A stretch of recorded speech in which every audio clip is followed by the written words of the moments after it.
ಭ್ರಷ್ಟ ಸರ್ಕಾರಕ್ಕೆ ಸರ್ಕಾರಕ್ಕೆ ಸರ್ಕಾರಕ್ಕೆ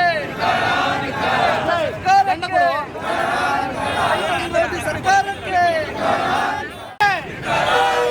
ಮಹಿಳೆಯರಿಗೆ ರಕ್ಷಣೆ ಕಲ್ಪಿಸಿದ ಸರ್ಕಾರಕ್ಕೆ ಮಹಿಳೆಯರಿಗೆ ರಕ್ಷಣೆ ನೀಡಿದ ಸರ್ಕಾರಕ್ಕೆ ಮಹಿಳೆಯರ ವಿರೋಧಿ ಸರ್ಕಾರಕ್ಕೆ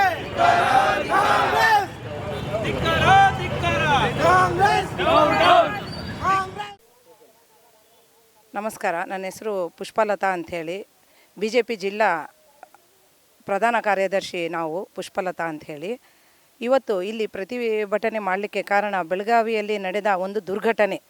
ಯಾಕಂದರೆ ಇವಾಗ ಅಲ್ಲಿ ಸಚಿವೆ ಆಗಿದ್ದು ಒಂದು ಮಹಿಳೆ ಲಕ್ಷ್ಮೀ ಹೆಬ್ಬಾಳ್ಕರ್ ಅವರು ತವರು ಜಿಲ್ಲೆಯಲ್ಲೇ ಈ ಪ್ರತಿಭಟನೆ ಇಂಥ ಒಂದು ದುರ್ಘಟನೆ ನಡೆದಿರೋದು ನಿಜವಾಗ್ಲೂ ಬಹಳ ದುಃಖವಾದಂಥ ವಿಷಯ ನಾವು ಹೇಳಲಿಕ್ಕೆ ಅಂತ ಇಷ್ಟಪಡ್ತೀನಿ. ಇವಾಗ ಅಲ್ಲಿ ಬೆಳಗಾವಿಯಲ್ಲಿ ಅಧಿವೇಶನ ನಡೀತಾ ಇದ್ದ ಸಮಯದಲ್ಲಿಯೂ ಹಿಂಗೆ ಮಹಿಳೆಯರಿಗೆ ರಕ್ಷಣೆ ಇಲ್ಲ. ಅವರು ಮಹಿಳೆಯರಿಗೆ ಉಚಿತ ಅಂತ ಎಲ್ಲ ಕೊಡ್ತಾ ಇದ್ದಾರೆ. ಹೌದಾ, ಉಚಿತ ಕೊಟ್ಟು ಒಂದು ಕಡೆ ಉಚಿತ ಅಂತ ಕೊಟ್ಟು ಮಹಿಳೆಯರಿಗೆ ಎಲ್ಲ ಅವಕಾಶಗಳು ಮಾಡಿಕೊಡ್ತೀವಿ ಅಂತ ಹೇಳ್ತಾ, ಇನ್ನೊಂದು ಕಡೆ ಅವರು ತವರು ಜಿಲ್ಲೆ ಆದಂತಹ ಬೆಳಗಾವಿಯಲ್ಲಿ ಈ ಥರ ದುರ್ಗ ಮಾಡಿದೆ. ಸಚಿವರು ಏನು ಮಾಡ್ತಿದ್ದಾರೆ? ಅವರು ಅವರು ಶಾಸಕರಾದ ತಮ್ಮ ಜಿಲ್ಲೆಯನ್ನು ಬಿಟ್ಟು ಬೇರೆ ಇವಾಗ ಕರ್ನಾಟಕದ ಜನತೆಗೆ ಅವರು ಏನು ಮಾಹಿತಿ ಕೊಡಬೇಕು ಅಂದ್ಕೊಂಡಿದ್ದಾರೆ?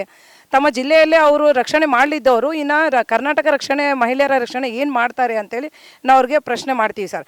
ಅದಕ್ಕಾಗಿ ಇಂಥ ಸರ್ಕಾರಕ್ಕೆ ನಾವು ಮನವಿ ಮಾಡೋದು ಏನು ಅಂದ್ರೆಗಿನ, ನಮ್ಮ ಮಹಿಳೆಯರಿಗೆ ಫಸ್ಟು ರಕ್ಷಣೆ ಕೊಡಿ, ಆಮೇಲೆ ಉಚಿತವಾಗಿ ಬಸ್ ಆಗಲಿ ಇನ್ನೊಂದಾಗಲಿ ಎಲ್ಲ ನೀವು ಉಚಿತ ಕೊಡೋದು ಅನುಕೂಲವಾಗುತ್ತೆ ಅಂತ ನಾವು ಹೇಳಲಿಕ್ಕೆ ಇಷ್ಟ.